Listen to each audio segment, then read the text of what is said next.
Pedro por ustedes.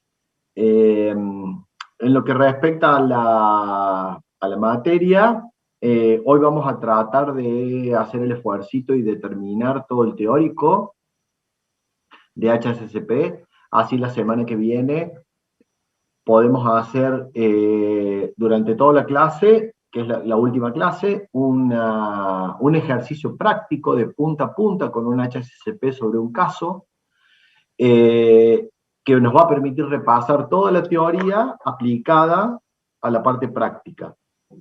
Entonces yo les voy a enviar con tiempo los formularios y todos los documentos que vamos a utilizar para hacer este caso práctico, como así también un diagrama de flujo, un layout, bueno, una serie de cosas, documentación que les voy a enviar vía Classroom, para que ustedes o la impriman o la bajen en la compu, la tengan y la podamos ir completando y eventualmente compartiendo la semana que viene con la finalidad de, bueno, de que todo este módulo termine resultando en un caso práctico que les permita ver cómo la teoría se lleva a una situación real.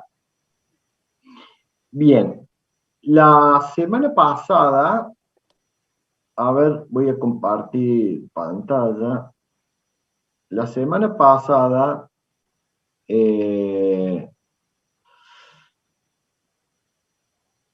ay, perdón, bueno, no era este.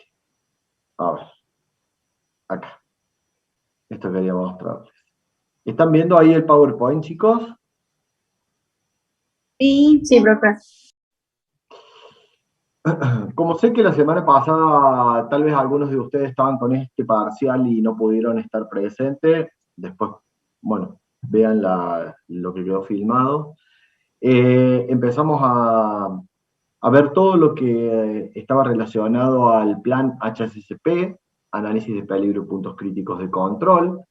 La idea era ver la metodología y cómo esto se lleva a la práctica en una industria hoy de alimentos, por qué este HACCP es la columna vertebral de cualquier sistema de gestión que cualquier organización de alimentos lleve adelante. Este sistema tiene 12 pasos. La semana pasada empezamos a ver algunos de ellos y hoy vamos, si Dios quiere, a poder concluirlo.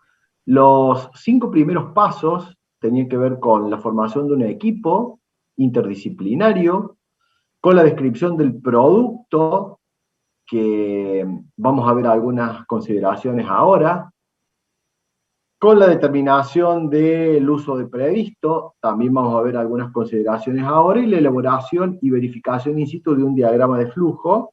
Vimos todas las características que tenía que tener un diagrama de flujo, y vimos el concepto de layout y zona limpia, intermedia y sucia, que vamos a reforzar la semana que viene cuando hagamos el taller y el ejercicio. Y una vez que estaban cumplidos estos pasos, que son los pasos preliminares, en teoría íbamos a transitar los 6 principios del HACCP, que son estos pasos que van desde la identificación de los peligros hasta la gestión de los mismos.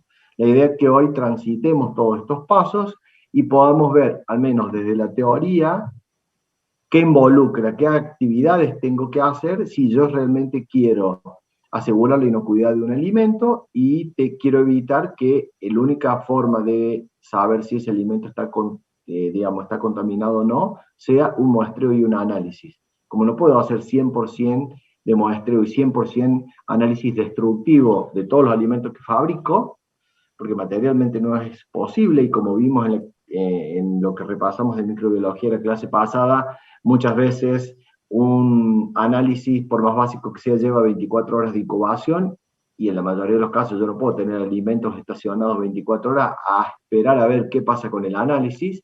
Tengo que buscar otra manera de poder llevar adelante una gestión segura de los alimentos que estoy produciendo. Entonces, esta metodología, decíamos, la semana pasada, es la manera de garantizar la inocuidad de los alimentos. Bien, para continuar y enganchar, sí, perdón, ¿alguien quiso preguntar algo? Bien, te hizo eco. Ok. Para retomar uno de los pasos preliminares que no habíamos conversado la semana pasada, que era la descripción del producto y el uso previsto, la normativa desde la cual HACCP se basa, que es la de Codex Alimentarius, dice que un producto bien descrito debería, ¿sí?, tener una descripción completa de sus características composicionales, físico-químicas, como así también de todo tratamiento que se haga en el proceso, ya sea tratamientos térmicos, congelación, salado, azucarado, ahumado o tratamiento químico con conservadores.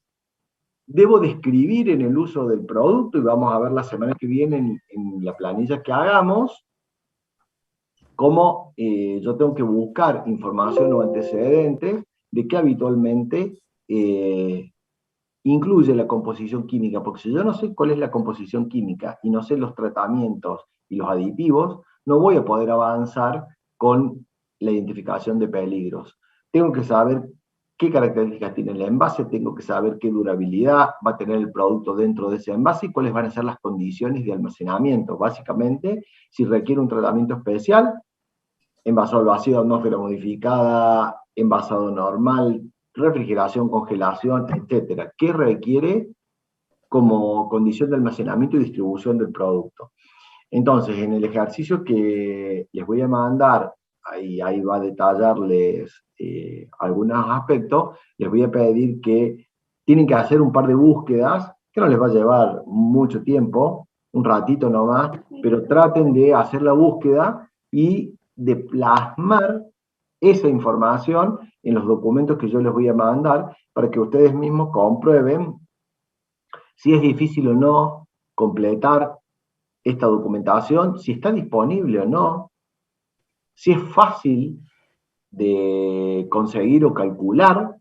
Bueno, la idea es que antes de que tengamos la clase práctica, ustedes se enfrentan a esta situación y tengan estas respuestas para poder conversar algunos aspectos que son importantes.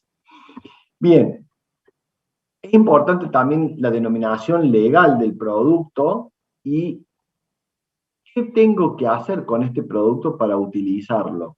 ¿Sí? ¿Por qué? Porque muchas veces, como decíamos en el caso, por ejemplo, de salchicha, yo no la puedo consumir tal cual viene del envase. Tengo que hervirla durante X tiempo. Una hamburguesa que viene congelada, yo no debería descongelarla y cocinarla, debería directamente del congelador pasarla a la plancha y asegurarme determinados parámetros previo al consumo. Entonces, ¿cuáles son las características que tiene este producto y cuál es la forma en que en la rotulación voy a expresar el uso del producto? Esto dice mucho de la inocuidad que el elaborador pensó en que se podía asegurar respecto al producto que está vendiendo. Si yo hago un mal uso del producto y ese mal uso me expone a una contaminación, evidentemente voy a estar en riesgo, razón por la cual, como consumidor y como industrial también. ¿Por qué? Porque voy a estar sujeto a posibles juicios. Entonces, como vimos en rotulación, todos los deslindes de responsabilidades legales se plasman a partir de lo que yo defino acá, en la denominación del producto y el uso previsto. Es súper importante esto para poder anticiparse a cualquier reclamo legal que cualquier consumidor le pueda hacer a la empresa por un mal uso del producto, no por el estado en el que el producto está dentro del envase, porque se supone que está ahí, si no abro el envase es responsabilidad de la empresa, ¿no? Pero si el consumidor hace un mal uso del producto, generalmente contiene suficientes denominaciones o leyendas legales que evitan que sea tan fácil hacerle un juicio a una empresa por un alimento en una condición no adecuada. Entonces, vamos a ver que encontramos muchos casos en los productos que comemos cotidianamente, que la denominación del producto ya me dice características que son importantes. Por ejemplo, fíjense, jamón serrano versus jamón crudo. pernil de cerdo versus jamón cocido, paleta sandwichera versus paleta cocida. A ver, esperen que vamos a... Chicos, por favor, silencien los micrófonos. Ahí está. Entonces, les decía, la denominación del producto ya me dice qué es. Por ejemplo, un jamón crudo yo sé que se hace exclusivamente con la pierna trasera del cerdo apenas deshuesada. Pero yo sé que la paleta, todas las paletas, provienen de la molienda de una carne. Entonces yo ya sé que es carne que no va a tener el mismo tratamiento que el cuarto trasero o el pernil de jamón, que probablemente esté almacenada, que después en otra instancia sea molida, que va a ser mezclada con otros ingredientes, cosas que no pasa en el jamón, y eso induce que ese manoseo y ese proceso aumenta significativamente las probabilidades de que se contamine con peligros físicos o con peligros biológicos. Entonces, la denominación del producto ya me orienta al proceso que esto tuvo y a las complicaciones que yo podré tener como consumidor. Las características biológicas y físico-químicas son importantes desde el punto de vista de que yo tengo que definir todos los componentes químicos que están relacionados con la inocuidad. ¿Qué toxicidad tiene? ¿Qué componentes tiene? ¿Qué inhibidores tiene? ¿Qué aditivos utilicé y en qué dosis? Si contiene o no contiene alérgenos. Es súper importante esto para un plan HACCP. ¿Por qué? Porque los alérgenos, el gluten para los celíacos, la soja, el sulfito, cualquiera de los alérgenos que hoy está de moda, todo lo que provienen de las nueces, etcétera, los crustáceos, los pescados, etcétera, son sustancias que atacan a un porcentaje de la población, no al 100% de la población, pero no por eso, porque sea un porcentaje minoritario de la población, yo voy a exponer a cualquier consumidor. Entonces tendré que advertir esto en la rotulación. Y después, las características físico-químicas, que son importantes. Es relevante la W, es relevante la acidez y el pH que tenga ese alimento para saber si va a estar más expuesto o no microbiológicamente, si va a estar, qué contenido de materia grasa para saber si se va a enranciar o no, si bien todas las reacciones de peroxidación lipídica no producen daño a la inocuidad de alimentos, pero producen un rechazo del consumidor por las características aromáticas que eso tiene. Entonces, son importantes conseguir información técnica acerca de la condición en la que el alimento se halla para poder describir adecuadamente y esto que me permita a mí conocer también cuál es la flora microbiológica que es habitual en ese tipo de alimentos o en las materias primas que los contienen. La semana pasada habíamos visto en un repaso así muy abuelo de pájaro de microbiología, al final de las filminas, unas tablas. Estas tablas me hablaban acerca de los principales patógenos, el reservorio normal, en qué alimentos o en qué materias primas normalmente se los encuentra, cuáles son las condiciones de supervivencia, cuál es la dosis infectiva a partir de la cual ingerido me produce un daño a la salud. Todo esto es importante conocerlo antes de empezar el análisis de peligro. ¿Por qué? Porque si tengo la flora microbiológica patógena presente y si tengo las características físico-químicas en el alimento o en el medio, evidentemente eso se va a desarrollar. Y al desarrollarse me va a exponer a mí como consumidor. Entonces tendré que pensar que si quiero lograr inocuidad, algo voy a tener que hacer con ese alimento. Otra cosa importante es la descripción del producto. Fíjense, ¿qué materias primas incorpora a los fines de inocuidad?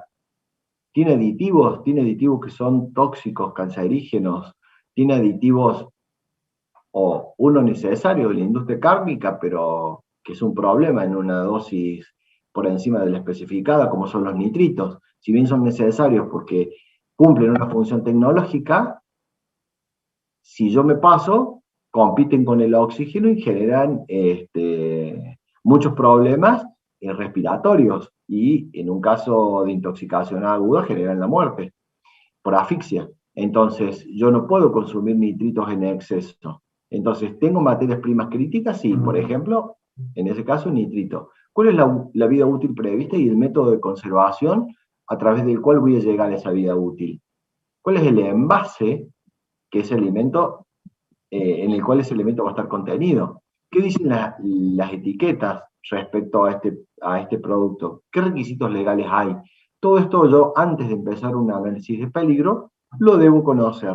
Desconocerlo implica omitir la identificación de algunos peligros que puede ser complicado para la salud del consumidor. ¿Cuál es el uso previsto del producto? Y este es un tema que habitualmente no se habla y al no hablarse genera muchos inconvenientes. ¿Por qué? Porque Códex Alimentarios dice que debemos definir el uso que deberá hacerse de este producto por parte del consumidor y tener en cuenta siempre las poblaciones vulnerables.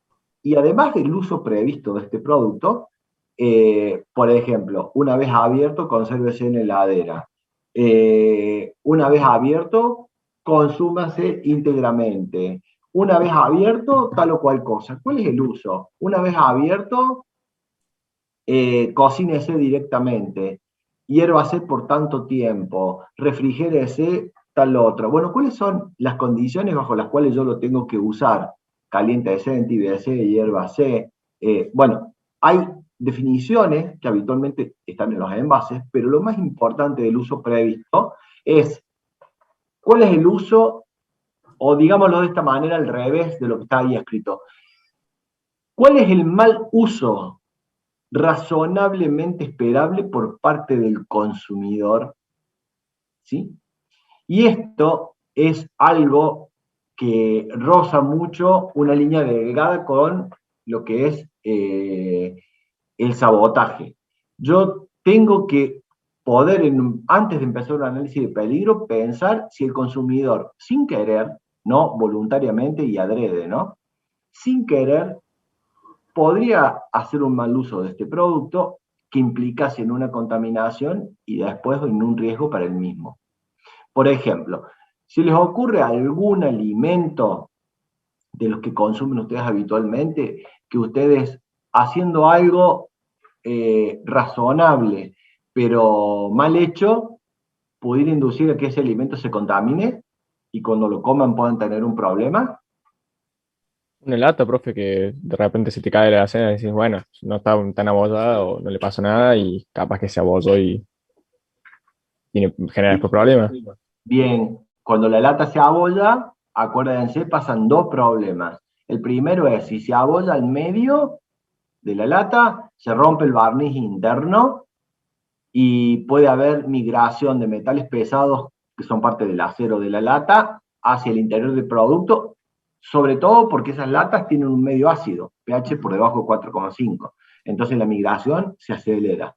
Y si se golpea, que es más riesgoso aún en los bordes donde está el remachado, puede ingresar aire desde la atmósfera y ese aire puede estar contaminado y como eso es una condición, un ambiente estéril, cuando algo entra en un campo recién arado, puede multiplicarse libremente, particularmente un Clostridium, y puede hacer que infle la lata y libere toxina. ¿Estamos? Entonces, son malos usos razonablemente esperados.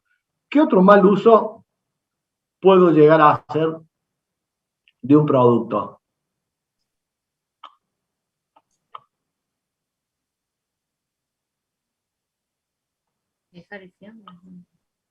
¿A alguien se le ocurre algo más? Profe, a mí ayer me consultaron en el grupo del edificio em, porque la chica había traspasado el Nesquik a un frasco y dice que después de varios meses encontró como microorganismos, o sea, tipo gusanitos y eso adentro del frasco. Ujú. Sí, sí. No sé si es como también un mal almacenamiento del producto. Mira, aguardame un minuto.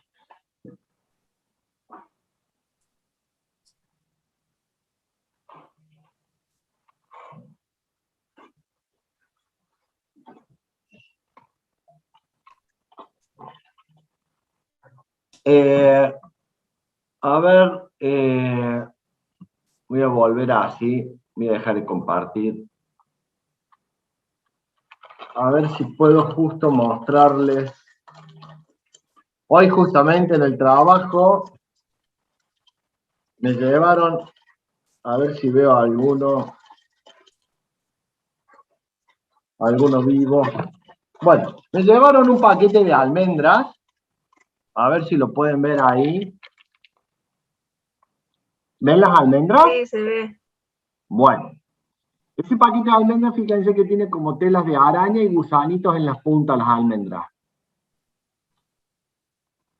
¿Qué Sí, pasa? profe. ¿Qué pasa con esto?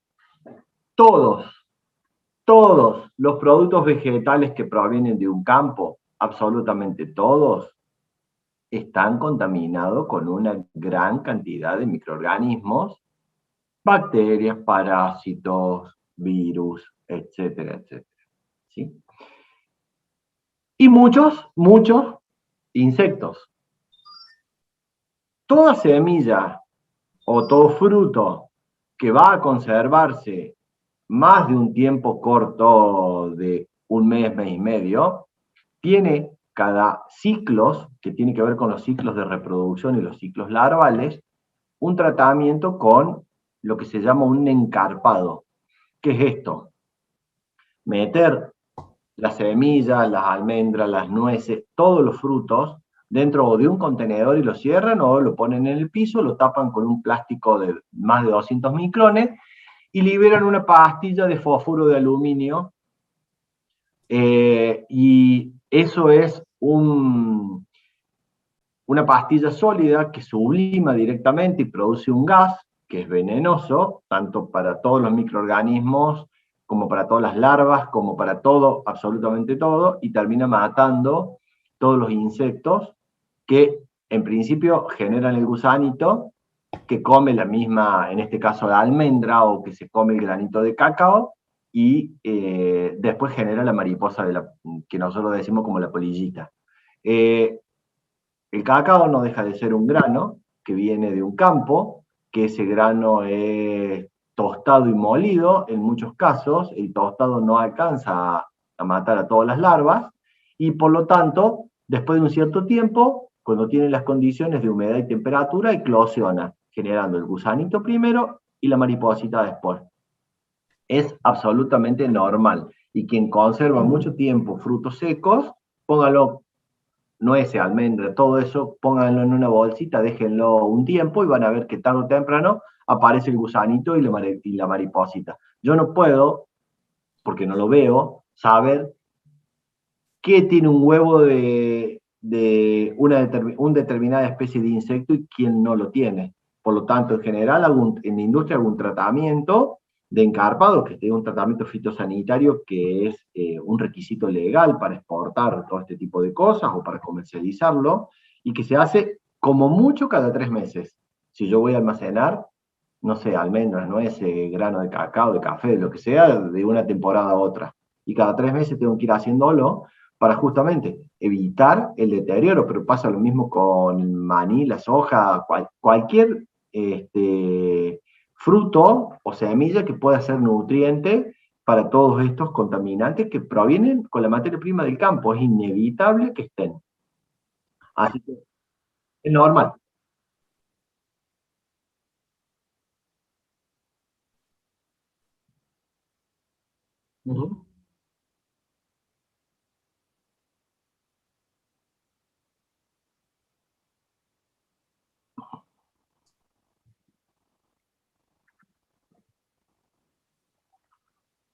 Perdón, repetime la pregunta para no malentendértela.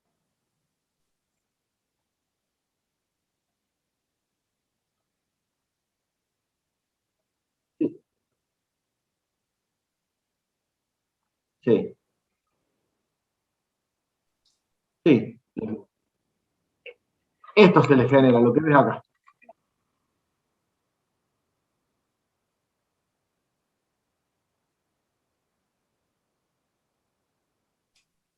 A ver, a ver.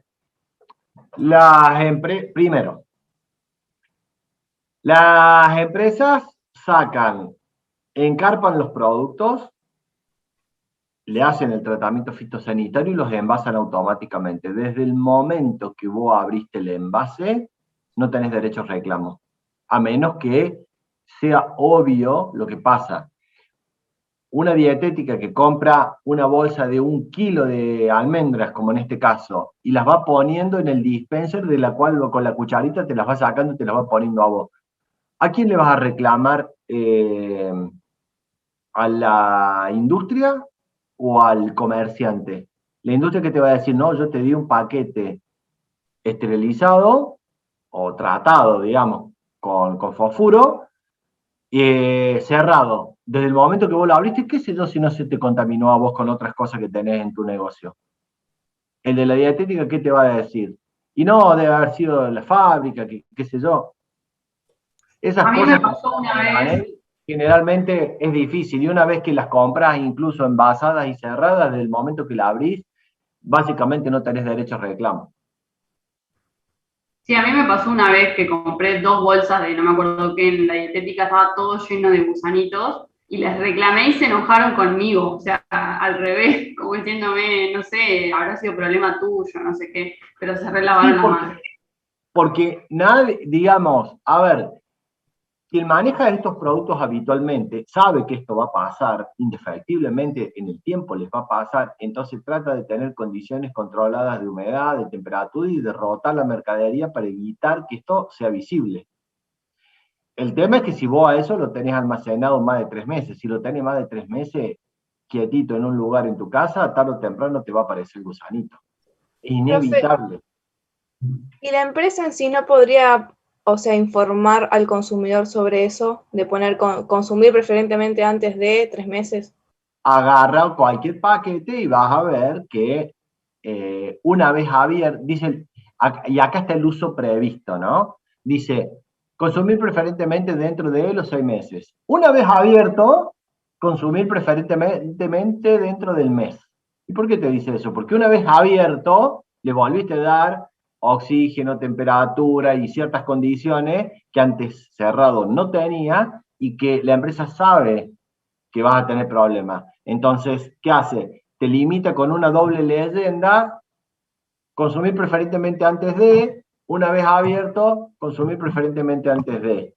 Si vos lo consumís después y te estás divirtiendo, por eso es tan importante esto que estamos viendo, tanto con el uso previsto como el mal uso no previsto por parte del consumidor. ¿Cuál sería un mal uso en el caso que estamos nosotros hablando, perdón?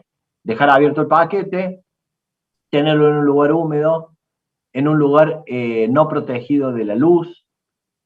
Entonces, todas esas condiciones son las que propician la eclosión de los insectos.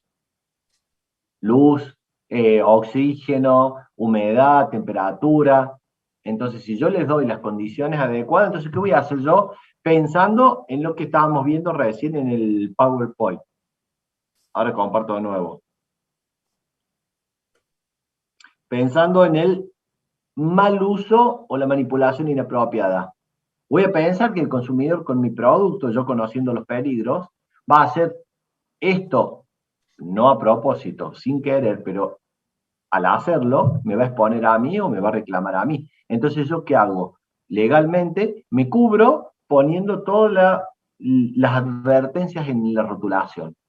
Ahora, yo no voy a dejar que por más que ponga advertencias hacia el consumidor en la rotulación, que a mí me permita poder defenderme ante reclamos, yo no voy a dejar de considerar que este producto, por ser producto de origen natural, porque estos insectos normalmente vienen desde el campo, con la tierra, con el polvo, con lo que trae el producto del campo, y que no puedo hacer nada a menos de estos tratamientos cada tanto tiempo, porque yo voy a matar con esto todas las larvas que estén en proceso de eclosión, pero todas las larvas que todavía no estén en proceso de eclosión van a continuar ahí, y cuando vuelvan a tener condiciones, van a volver a crecer. Entonces, por eso lo tengo que hacer cíclicamente a este proceso. Para poder hacer esto, yo voy a tener que considerar en mi análisis de peligro cuáles son los peligros biológicos que tengo asociado a mi materia prima y cuáles son las condiciones de almacenamiento y de mantenimiento hasta que yo las pueda procesar.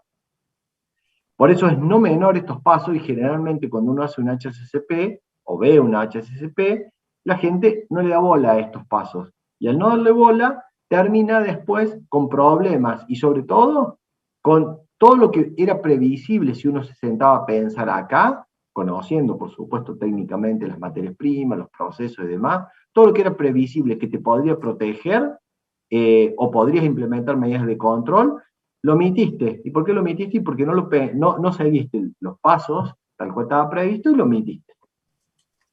Bien, bueno, esto lo vamos a hacer la semana que viene. Esto no es para acá. Bien, ¿qué pasó? ¿Se salió? Qué raro. Bueno, ¿se entiende, chicos? ¿Hasta acá? Sí. Ok, una vez entonces que tengo la definición del uso previsto del producto, tengo, como veíamos la semana pasada, el layout y el diagrama de flujo establecido, vamos a empezar con los principios propiamente del HACCP. El principio número 1, el más importante de todos, y les diría técnicamente el más desafiante de todos, es el análisis de peligro. ¿Por qué es el peligro el foco de esta metodología? Porque habíamos definido la semana pasada la diferencia entre un contaminante y un peligro.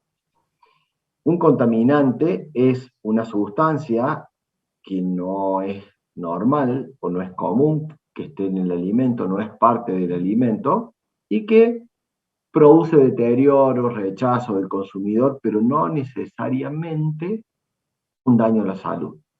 Un peligro, como dice la definición, es un agente físico, químico o biológico que, estando presente en el alimento, te va a causar un daño a la salud. O sea, si está el peligro, el que consume ese alimento va a tener tales consecuencias. O sea, es un hecho, ¿sí? No es una suposición. Entonces, la semana pasada hablábamos, por ejemplo, un pelo es un contaminante. Ahora el pelo normalmente transporta Staphylococcus aureus. Entonces el pelo que cae del alimento contamina con estafilococo el alimento. Si el alimento tiene las condiciones adecuadas, el estafilococo se desarrolla, produce la toxina, y quien ingiere ese alimento va a tener las consecuencias de haber ingerido toxina de estafilococo.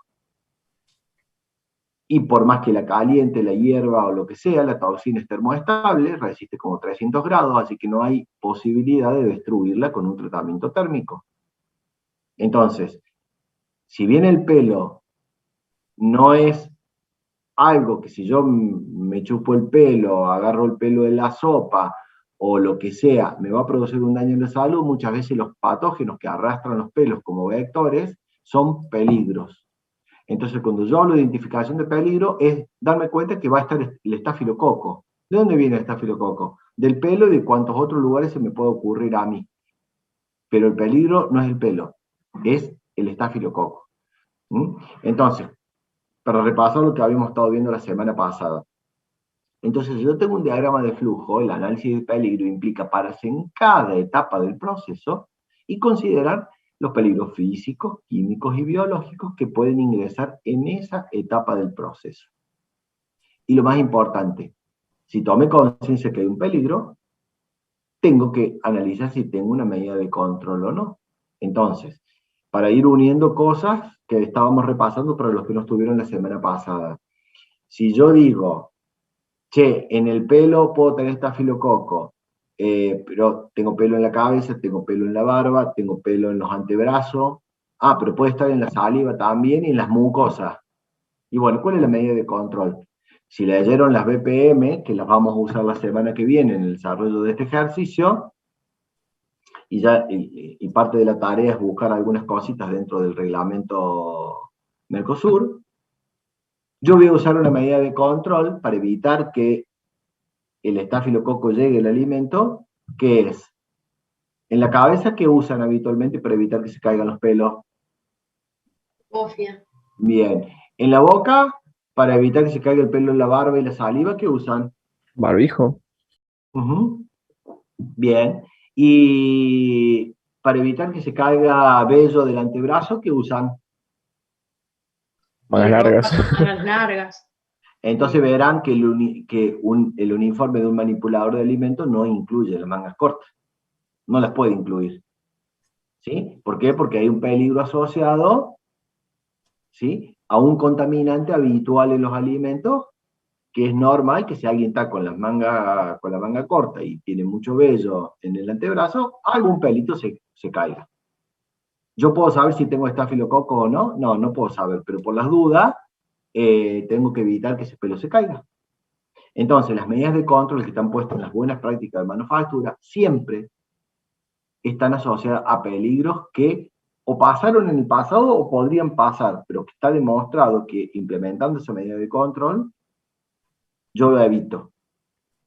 Bien, entonces la definición es la que decía recién: peligro, agente biológico, químico, físico, presente en el alimento, o bien la condición en que éste se halla, y ahora vamos a aclarar este punto, que puede causar un daño adverso a la salud.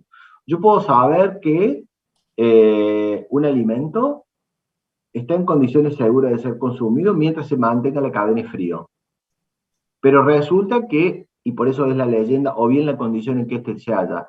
Yo, elaborador, pensé que este alimento se va a mantener en condiciones inocuas, en tanto y en cuanto yo garantice determinadas cosas en la planta, y la cadena de distribución de ese alimento me garantice la cadena en frío. Temperatura por debajo de 5 grados centígrados. Yo encuentro el alimento a 25 grados centígrados. La condición en la que se halla este alimento ya presupone que si hay un patógeno, ese patógeno podría desarrollarse. Entonces, la condición en sí misma ya hace que ese alimento pueda no ser seguro y pueda tener un peligro. Por eso se incluye en la definición. El sistema HACCP, entonces, significa identificar todos los peligros que pueden dañar a la salud de las personas y evitarlos. Es un sistema netamente preventivo. Ahora, este análisis de peligro es un análisis razonable, ¿sí? No me voy a poner a ver, no le voy a buscar el pelo al huevo, como le dicen. Y si eso pasara, si yo imagino que viene un bichito verde de Marte, entra por la ventana y se me va a apoyar arriba de la milanesa que me voy a comer, bueno, en el peor de los casos, lo escribo en el lugar en los formularios que vamos a tener para escribirlo. Y después, ustedes van a ver que se hace un análisis de ese peligro y se determina ciertas cosas como la gravedad, la probabilidad y la medida de control que tiene, y si un peligro fuera un bolazo, cualquiera que alguien tiró y que no puede ser algo real, bueno, va a saltar y solo lo voy a descartar del sistema. O sea, básicamente el HACCP es una metodología muy estructurada donde lo que prima en toda la metodología es el sentido común y el conocimiento técnico.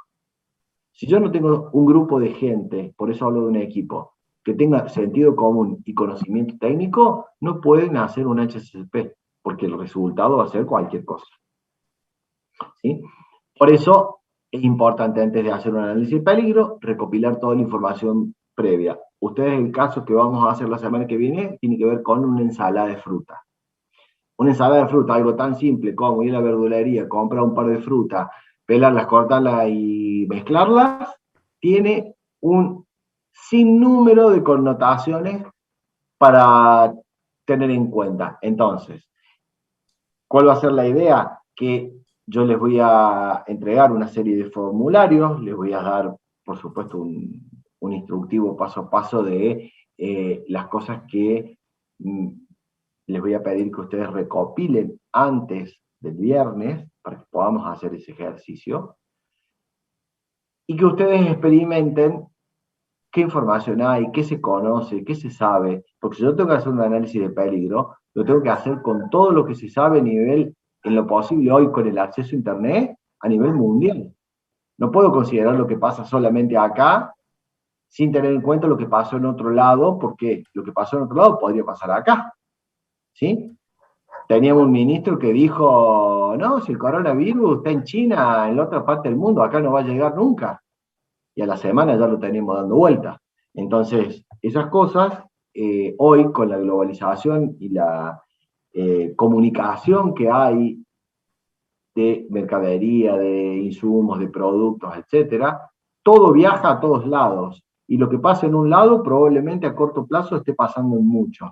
Entonces lo mismo pasa con los peligros y los contaminantes. Además, surge una materia prima nueva que puede reducir costos, automáticamente el mundo la adopta. Y eso, si esa materia prima, como ha habido casos en China, ha surgido materias primas, ejemplo, para adulterar leche, nadie la vendía, nadie sabía nada, pero estaba en todos los países del mundo. No sé de cómo no llegó acá. Pero en toda Europa tuvieron que decomisar un montón de materias primas que permitían adulterar la leche, y cuando vos hacías un físico-químico te daba la proteína perfecta. Y en realidad no era proteína de leche, la habían sacado para otra cosa la proteína y la sustituían con esto, era una adulteración deliberada. Entonces, ese tipo de cosas, para bien o para mal, que exponen a la salud de los consumidores, de hecho, la detectaron porque hubo un montón de problemas en los europeos cuando consumían leche, pasan. Y si yo sé que pasó en alguna parte del mundo, que son supuestamente algunos un poco más serios que nosotros, imagínate nosotros acá lo que haríamos con eso en la mano, ¿no? Haríamos un desastre. Por lo tanto, si pasó en otro lado, tengo que considerar que va a pasar acá. Más, ¿Qué profe, tipo de perdón. peligro? Sí. ¿Hubo un caso acá muy conocido de la leche adulterada o no? ¿A cuál te referís? Uno de los tantos. El que en la época en los 90 y pico, que habían traído leche para un plan que era para los chicos que no podían comprarla, algo así, y que cuando terminaron viendo básicamente era como si fuese una leche que habían traído de Europa del Este, que básicamente estaba contaminada por radiación, algo así era, tipo, cuando lo escuché me pareció una locura. Era como una leche en Ah, polvo, algo así. Espadone, me parece. no, no, la verdad que no me enteré de esa situación o no recuerdo haberme enterado. Pero bueno, sí, leche con componentes de hecho, hoy las normas que están vigentes en el mundo que consideran el HACCP, uno de los peligros que hay que considerar son los peligros radiológicos, o sea, de radiación.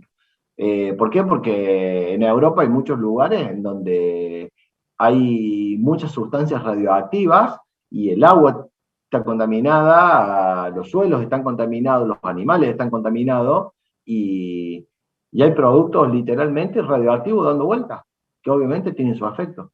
Pero no sabía que había llegado acá. La verdad que ese se me escapó, no me enteré. Pero sí, que es posible. Y hay muchos casos documentados, sobre todo en Europa, muchísimo. Sobre todo donde han tirado en el pasado bombas atómicas, ¿no? Claro, sí, este caso era de leche tipo traída como si fuese de Chernobyl. O sea, no de Chernobyl claramente, pero era como de lugares contaminados por la radiación de Chernobyl, digamos. Y sí, Así que tal básicamente cual. tenía niveles altísimos de radiación y se la daban a los chicos. Bueno, ahí está el tema del negocio por encima del bien común, ¿no? Porque hay alguien que inescrupulosamente lo vende y otro que por complicidad o por negligencia y desconocimiento lo compra. Y evidentemente ahí está el problema, ¿no? En fin, bueno, esas cosas pasan. Volviendo a lo nuestro, ¿de qué nos tenemos que cuidar en la industria? De peligros físicos, y peligros físicos son todos estos que ustedes ven acá y todos los que se les pueda ocurrir. Plásticos duros, quebradizos, vidrio, madera, cerámica. Siempre el peligro físico está asociado a que la ingesta puede causar un atragantamiento, puede causar un daño en el esófago, en el estómago o en los intestinos. Y a raíz de eso, un daño a la salud de la persona. Entonces, es una preocupación y un gran dolor de cabeza el tema de tener en la planta del proceso elementos que puedan desprender esto. Ejemplo, Los tubos fluorescentes que, bueno, hoy hay un reemplazo ya masivo con lámparas LED, pero en la época que el tubo fluorescente era la vedette, era lo mejor que había, o las lámparas de vapor, de sodio, de mercurio, que eran lámparas industriales de iluminación. ¿Qué pasa cuando se rompe? Desparrama no solo el vidrio, y que muchas veces por calentamiento, por corrientes de aire, etcétera, reventaban literalmente. No es solamente el vidrio que se desparrama por la planta o por la línea de producción, sino que además eso tiene un polvito blanco que tiene fósforo y otros metales pesados adentro para producir justamente el efecto incandescente, que arrastra no solo un contaminante físico, sino uno químico. Entonces ustedes habrán leído en las buenas prácticas de manufactura que dice que todas las luminarias deberán contar con protección. ¿Y para qué tengo que tener una protección para la luminaria? Porque si hay una rotura de la lámpara, tengo que poder contener en esa protección tanto las sustancias químicas como los vidrios que surjan de la rotura. ¿Por qué la legislación dice que no debe haber elementos de madera en el proceso? Y eso incluye desde los cabos de las escobas, palo de piso y cuanta cosa se le ocurra, a cualquier máquina o componente de máquina. Porque la madera posiblemente se astille, y si se astilla, puede haber un fragmento que produzca un atragantamiento. Es común, muy común, en los hospitales públicos, que los fines de semana caiga gente con huesos de pollo atragantado en la garganta. ¿Por qué? Porque ¿cuántas empanadas de pollo se producen en la ciudad de Córdoba? Y habitualmente, quien ha hecho alguna vez una empanada de pollo, tarde o temprano un huesito se te pasa. Bueno, ese huesito, mientras sea blando y deformable, no pasa nada, pero si ese huesito es de los que son duros y generan punta, ese huesito se te atraganta, y una vez que se te atragantó, te produce distintas lesiones. Y depende de dónde te lesiones, será la gravedad del daño a la salud que te pueda producir. Lo mismo pasa con piedras, metales, etcétera. Por eso, las buenas prácticas, ustedes habrán leído que el operador no puede entrar ni con reloj, ni con alhajas, ni con anillos, ni con pulseras, aritos y cuestión ornamental, piercing, incluye todo lo que posiblemente se pueda desprender. ¿Y por qué en una industria se pone tan rígido con ese tema? Y es parte de lo que la legislación dice como reglamento de buenas prácticas, porque lo que yo quiero evitar es que el operador sea una de las fuentes de introducción de peligros metálicos, en este caso, al proceso. Lo mismo pasa con plásticos duros y quebradizos, cerámica, etc. Cualquier elemento plástico de una línea que sea posible de romperse y astillarse y que me genere una partícula atragantable, va a generar un daño a la salud. Entonces, los peligros físicos causan una serie de heridas, ¿sí? Que en el mejor de los casos son sanables, y en otros casos muchas veces producen lesiones en el intestino que dan lugar a peritonitis y hasta la muerte si no la paro a tiempo. Entonces, es importante prevenir. ¿Qué medida de control se les ocurre entonces para un vidrio en una línea de proceso? Lo mejor sería evitar usarlo. Hago dulce en frasco de vidrio.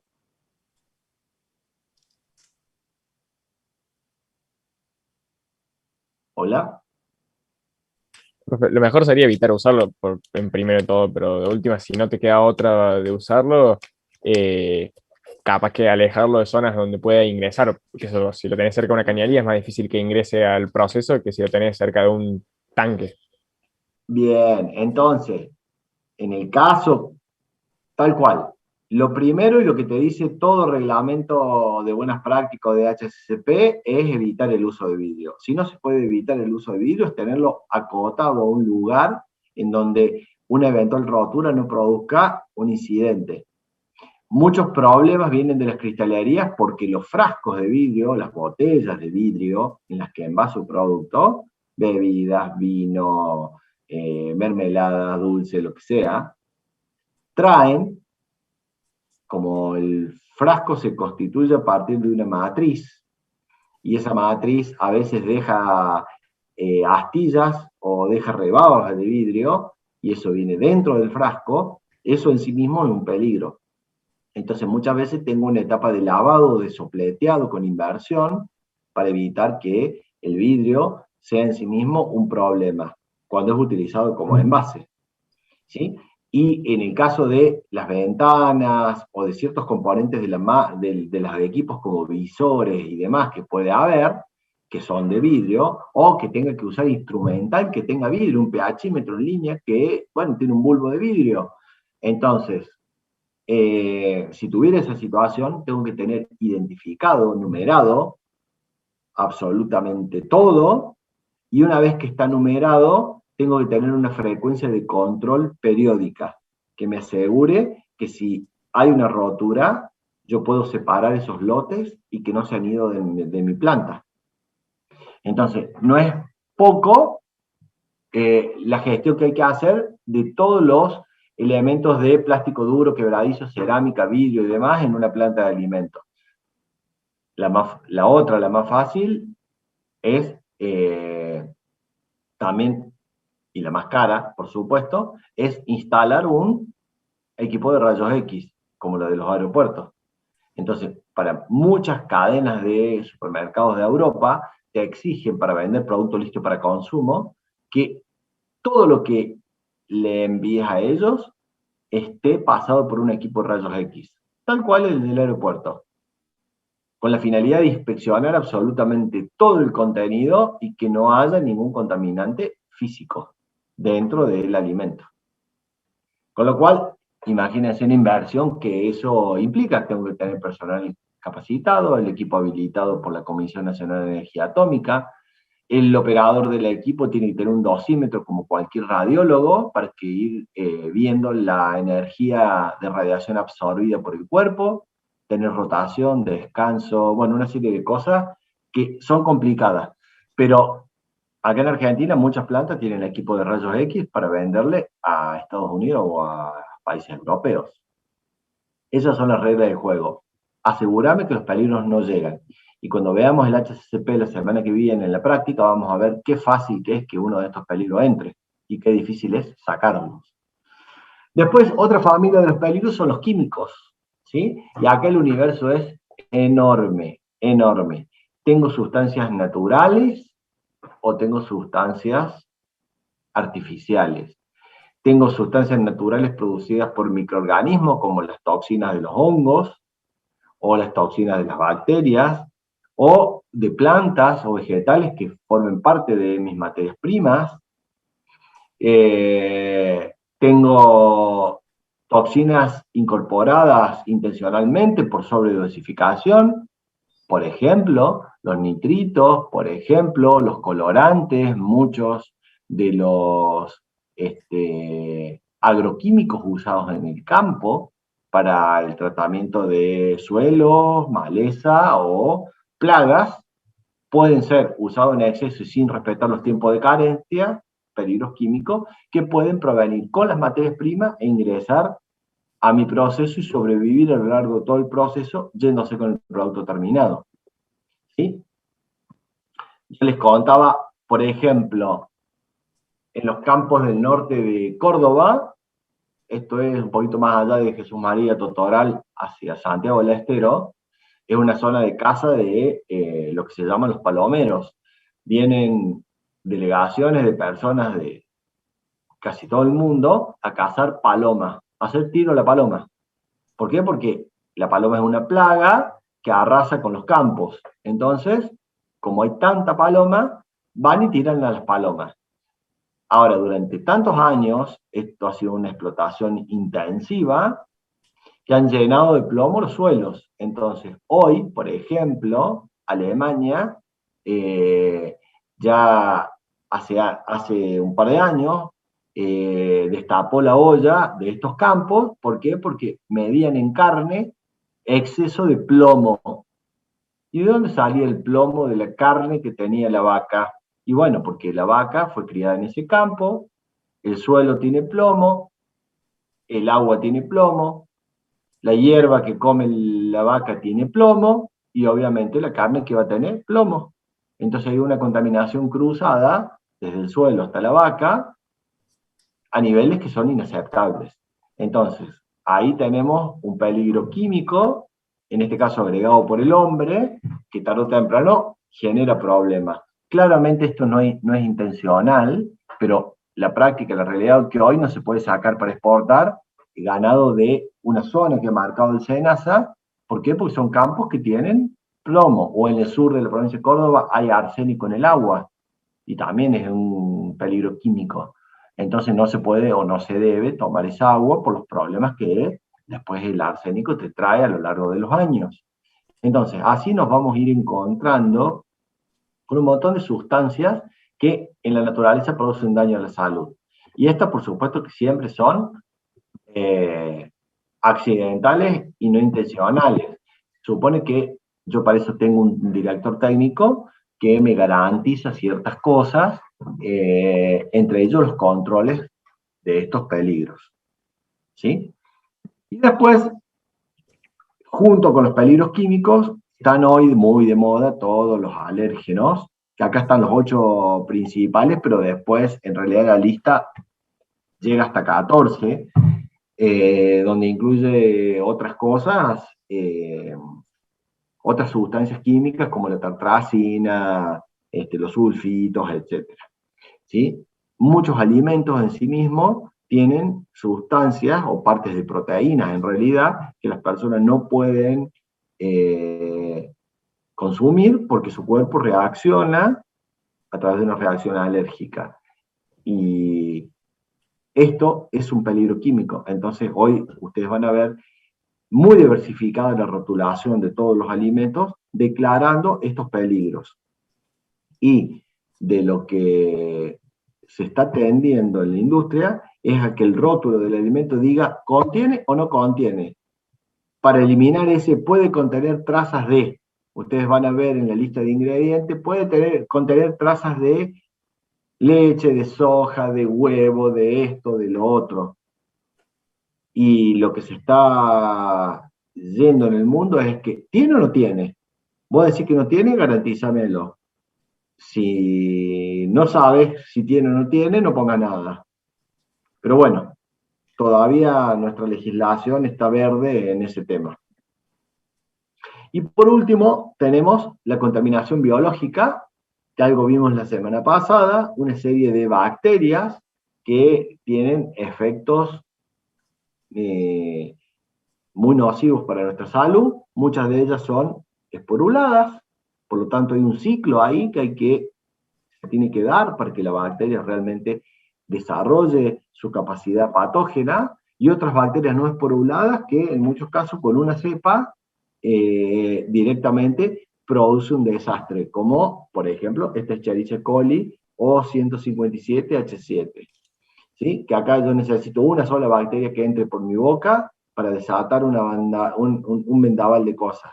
Distinto a la salmonela, que necesito una cantidad mínima, una dosis infectiva, como veíamos en las tablas de la semana pasada, para recién ser capaz de empezar a producir un daño a la salud. O, por ejemplo, el estafilococos, que decíamos hoy, coagulosa positiva, que necesita a partir de 10 a la 4, 10 a la 5, unidad formadora de colonia por gramo, es capaz de concentrar toxinas en cantidad suficiente como para que produzca un daño a la salud.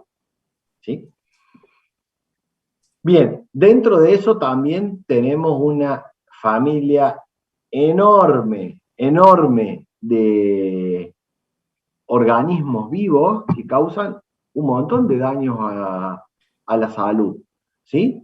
Que te hace pelota el hígado, tenemos la triquinosis, tenemos un montón de organismos vivos de distintos géneros en la familia de los seres vivos que realmente nos causan un daño a la salud. Entonces, bueno, ¿cómo evitamos que todo esto llegue? ¿De dónde viene? ¿Sí?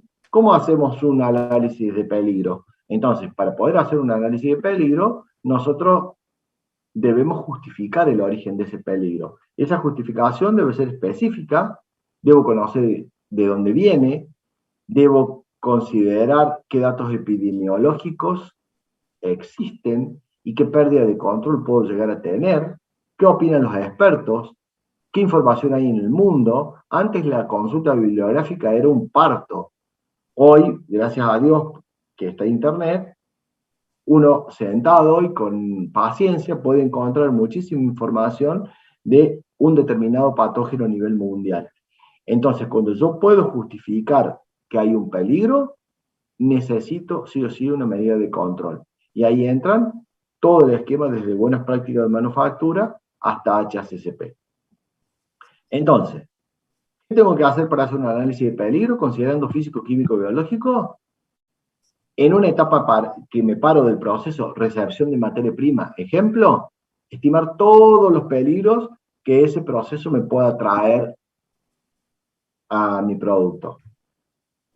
Listarlos, peligros físicos, químicos y biológicos, de hecho, algo de eso vamos a hacer la semana que viene, y analizar en función de esos peligros y de la gravedad que esto me presente, medidas de control para evitar que esto llegue al alimento. ¿Sí? Entonces, en todo lo que es evaluación de peligro, yo tengo que considerar la probabilidad de que surja este peligro y una evaluación de las consecuencias que me va a traer esto a la salud de las personas. ¿Cuál es la gravedad? ¿Cuál es la probabilidad de que estando el peligro sobreviva a lo largo de todo el proceso y llegue al consumidor? ¿Sí? ¿Qué pasa si ese alimento o la condición en que el alimento se encuentra tiene microorganismos que pueden generar toxina, o puede contaminarse de toxina, o puede estar en una superficie o en un ambiente que pueda contaminarlo? Bien. Entonces, ¿qué hago para evaluar un peligro? Para evaluar un peligro, debo encontrar lo que se llama una justificación sanitaria. La justificación sanitaria es lo que discutimos hoy del COE. El COE hoy, exclusivamente para coronavirus, está justificando que en base a la gravedad de la circunstancia, te encierran, no puede hacer esto, no puede hacer lo otro, bla, bla, hay que vacunarse y hacer una serie de cosas. Pero eso es, hasta lo que se conoce, la mejor decisión que se puede tomar basado en un criterio técnico. ¿Sí? Después, tanto como ejemplo, tomando el caso del coronavirus hoy, que uno escucha que bajo el criterio técnico lo mejor es encerrarse, aparecen otros criterios que tendrán o no más peso, no es tema de discusión en este momento, como el derecho a trabajar, el derecho a ganarse sustento y otros temas que pueden competir con la justificación sanitaria y que muchas veces hace que un dueño de una empresa o un director de planta o un director técnico tome decisiones que aún nosotros podríamos no estar de acuerdo. Como en el caso de ahora, el gobernador tomó, el presidente, que ustedes quieran, tomó la decisión de que debemos estar adentro. Y alguien dice, pero bueno, no piensa en mi bolsillo, no piensa en mi trabajo, no piensa en esto, no piensa en lo otro. Y bueno, muchas veces la justificación no es la que a nosotros nos gustaría o nos conviene. Y el tema es que como directores técnicos, nosotros tenemos que poder hacer nuestra propia evaluación y tener nuestros propios argumentos para saber si estamos en presencia de un alimento que puede causar un daño a la salud o no. ¿Por qué? Porque esa decisión está amparada en una matrícula que, si trabajo de esto, me va a amparar técnicamente, y es la matrícula a través de la cual me van a ejecutar acciones legales si me equivoco en esa justificación. ¿Sí? Por lo tanto, yo tengo que hacer un análisis de la gravedad y de la probabilidad de que esto pase, y este análisis generalmente se hace a través de una tabla de significación sanitaria. Entonces, fíjense, ¿qué hace la tabla de significación sanitaria? Es una combinación de datos, ¿sí?, que me permite evaluar la probabilidad por un lado y la gravedad por otro. Y me asocia una medida de control. Esta es la más básica y la más simple de todas. Yo tengo severidad y probabilidad, severidad o gravedad lo mismo, alta, media, baja, probabilidad, alta, media, baja. Y en función de que si tengo la máxima gravedad, muerte, y la máxima probabilidad, y tengo todos los días un caso, y obviamente que tendrá 4, y en 4, si yo fijo está pintado de rojo, me voy al rojo abajo, y dice, para todo lo que caiga en mi significación sanitaria en 4, tengo que tener una medida específica de control, ¿sí? No puede ser una medida general. Una medida general es, hay que lavarse las manos. No, bueno, antes de hacer esta cosa, te tenés que lavar las manos así y desinfectarlas así. Porque, y ahí viene la justificación del por qué le estoy pidiendo esto. Entonces, siempre parado en un peligro, voy a evaluar peligro por peligro la significación sanitaria que tiene, la gravedad de las consecuencias y las medidas de control. Vidrio. ¿Cuál es la gravedad de que un vidrio esté presente en un alimento? ¿Qué le pondrían ustedes como severidad? ¿Alta, media, baja? Entre alta y media, capaz que es media porque es más fácil de encontrar un vidrio que, por ejemplo, un microorganismo patógeno que sea muy potente, no sé. Capaz que con una medida de control general ¿Te que parece sea que de es fácil? mililitros. Por ejemplo, yo voy a hacer ravioli de ricota y junto con la ricota viene vidrio. La ricota viene en una horma como si fuera la horma de queso. ¿Puede ser fácil encontrar el vidrio? No, ¿Sí? Entonces, la probabilidad de ocurrencia y la probabilidad de encontrarlo, ¿cómo las evalúo? Son preguntas que me tengo que hacer, ¿no? ¿Cómo evaluarían entonces en esta horma de ricota la probabilidad de que venga un vidrio? ¿Han escuchado ustedes en el noticiero que alguna vez vino vidrio en la ricota? Habrá que buscar No, en internet a ver si hay vidrio o hay casos o antecedentes de que venga vidrio en la ricota. Si aparecen casos, determinaré la gravedad o voy a conocer la planta del proveedor y veo qué tiene de vidrio y qué probabilidades hay que el vidrio llegue. Resulta que para hacer la ricota, todos los días va un operario con un termómetro de mercurio a tomar la temperatura de la tina donde está la leche. Y si yo conozco ese hecho, ya me empezaría a preocupar por el vidrio del termómetro y por el mercurio que tiene el termómetro. Ya tengo ahí al toque un peligro químico asociado a un peligro físico. Si se le cae el termómetro y se le rompe, tengo contaminación física y química. ¿Se entiende? Simplemente porque sé que él toma la temperatura con ese instrumento. Obviamente ese instrumento no es adecuado en una planta de alimentos. Está bárbaro para tu casa, pero no para una planta de alimentos. Entonces, las probabilidades es una de las cosas más difíciles de detectar, porque la gravedad está documentada en libros. Che, la vez que alguien ingirió un vidrio, ¿qué pasó? Y hay un montón de casos clínicos que relatan los daños que produce un vidrio. Pero qué probable es que el vidrio venga de esta planta, de este proveedor, y me llegue a mí, en mi planta. Y ahí la cosa cambia. Entonces, fíjense que esto va desde medidas de control inexistentes, porque no hace falta una medida de control, hasta medidas generales, medidas más particulares y otras que son específicamente para eliminar ese peligro. Entonces, si yo digo, voy a poner un imán como medida de control específica, es porque tengo un peligro asociado a un metal ferroso. Porque si tuviera un inoxidable, un no ferroso, bronce, aluminio, cualquiera de esos, y el imán como medida de control no me sirve. Entonces, de lo que se trata en la evaluación de la significación sanitaria es de darle una importancia al peligro para saber qué nivel de detalle tengo que poner o qué energía o recursos tengo que poner para la medida de control. Mientras más específico sea, más grave sea y más probable sea, y obviamente más inversión voy a tener que hacer. Eso es directamente proporcional. Entonces, ejemplo, hablando de microbiología, yo tengo bacterias que en las tablas que veíamos la semana pasada dicen claramente cuáles son muy importantes, cuáles me van a producir un daño, pero no me van a producir la muerte, ¿Y cuál es? Bueno, lo sumo, una diarrea un par de días y pasa. Entonces, yo tengo ya por bibliografía una categorización. Entonces, si yo me enfrento a que, che, puedo tener salmonela, bueno, yo sé que la salmonela le voy a poner una severidad media, porque los casos clínicos dicen esto, porque la bibliografía dice esto. Entonces empiezo a justificar, y que eso es lo importante, la valoración que yo pongo, tanto de gravedad como de probabilidad. ¿Sí? Bien, esto ya lo hemos hablado.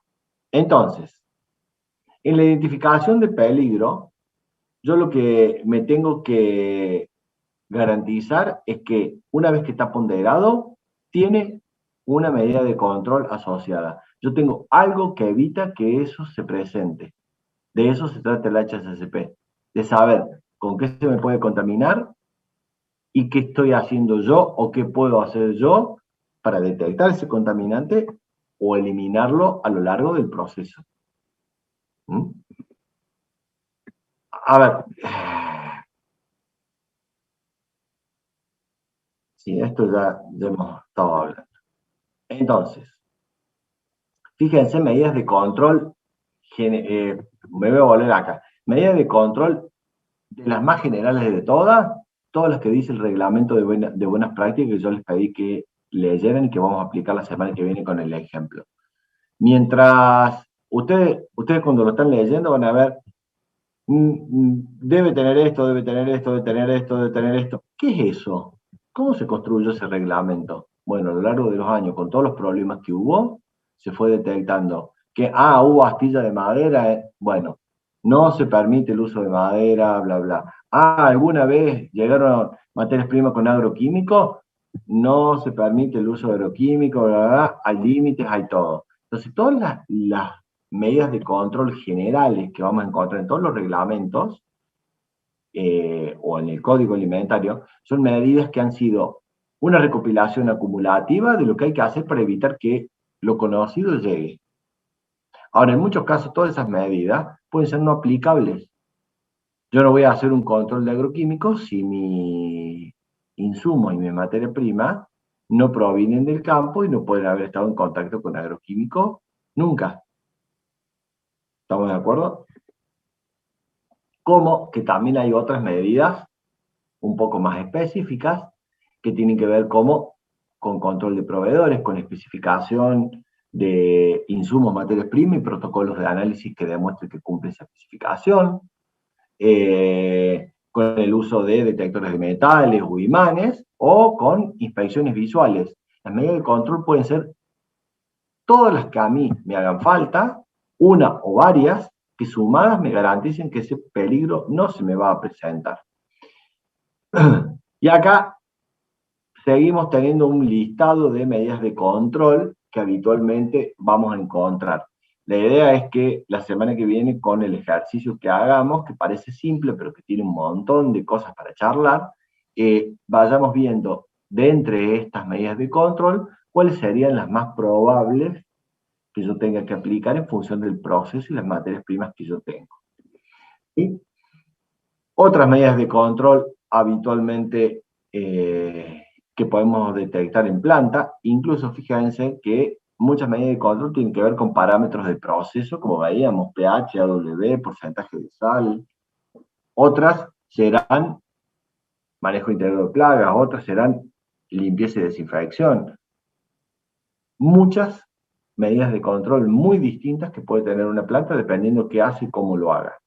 Lo importante es que la medida de control realmente sea un verdadero tamiz que deje el peligro del lado correcto, es decir, dentro del establecimiento. Si el peligro yo no lo pude parar dentro de mi establecimiento y fue con el producto terminado, va a llegar al consumidor. Y como sabemos que estamos hablando de peligro y no de contaminante, el día que alguien se come ese alimento en la condición que está, va a tener un daño a la salud, y si sobrevive para darse cuenta que fuimos nosotros, seguramente vamos a tener un juicio. Entonces, no menor el hecho de garantizar inocuidad alimentaria. Bien, y esto como repaso de lo que vimos la semana pasada, todo análisis de peligro trae implícito una fuente desde donde ese peligro llega. Y por suerte, la cantidad de orígenes de los peligros está muy acotada. Es más, te alcanzan los dedos de la mano para contarla. ¿Por qué? Y encima todas empiezan con M. ¿Sí? Las materias primas, las materias primas son una fuente de introducción de peligro. Los agroquímicos que pueden venir con la semilla, los aditivos que pueden venir con distintos grados de pureza, pueden traer contaminantes físicos o biológicos de origen. El ambiente en el cual se procesa puede tener aire contaminado, puede tener una condición de temperatura u humedad que favorece el desarrollo de microorganismos. Nosotros somos los principales vectores de peligros al establecimiento. ¿Sí? Nosotros podemos contaminar con nuestros actos, con agentes físicos, químicos o biológicos. Entonces, a nosotros especial cuidado en todo lo que aportamos al proceso. La forma de trabajo, los métodos en los cuales yo hago las tareas también son un fuente de aporte de peligros, y los materiales o las superficies que están en contacto, cuchillos, tablas, paredes de equipos, etcétera, son fuentes de contaminación. Entonces, como estas son las fuentes de contaminación, cuando empecemos a hacer el análisis de peligro la semana que viene, tengamos en cuenta que puede haber peligro físico proveniente de la superficie que esté en contacto, sí o no. Del método que yo trabajo, sí o no. De las personas que trabajan, sí o no. Del medio ambiente, de la materia prima. Puede haber peligros químicos y barro los 5 de nuevo. Puede haber peligros biológicos aportados por alguno de estos 5. ¿Cuál es la idea? Que me cuestione si alguno de estos aspectos puede aportarme algo que sea relevante y que después sea significante para saber si lo tengo o no controlado. Bien. Esto lo hacemos la semana que viene. Bueno, hasta acá, ¿dudas? ¿Preguntas? No, profe. ¿No? Bien. Ok. Les voy a... Epa, paso. Ahí vamos, ¿no? Quedó cruzado esto. Bueno, les voy a proponer que hagamos una pausita de 1 minuto y seguimos con esto. Así terminamos el teórico. ¿Puede ser? Sí, profe. Gracias.